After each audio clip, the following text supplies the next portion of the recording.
যে সম্পর্কের বিষয়গুলো আছে এগুলি নিয়ে আমাদের এক ধরনের স্ট্যান্ডার্ড অপারেটিং প্রসিজিওর আছে।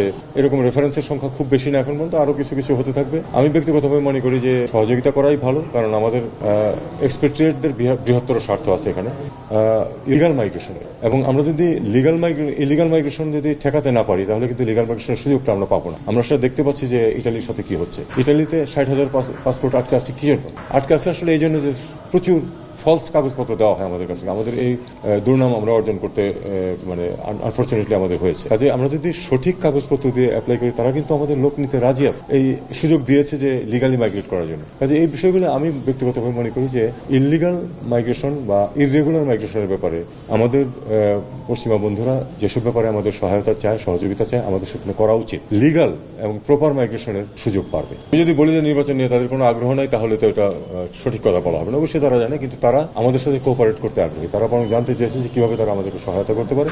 আমিও তাদেরকে পরিষ্কারভাবে বলেছি যে আমাদের এখানে কারো কোনো রাজনৈতিক অ্যাম্বিশন নেই। আমরা আসলেই একটি সুস্থ গণতান্ত্রিক পরিবেশ সৃষ্টি করে দিয়ে আমরা সরে যেতে চাই।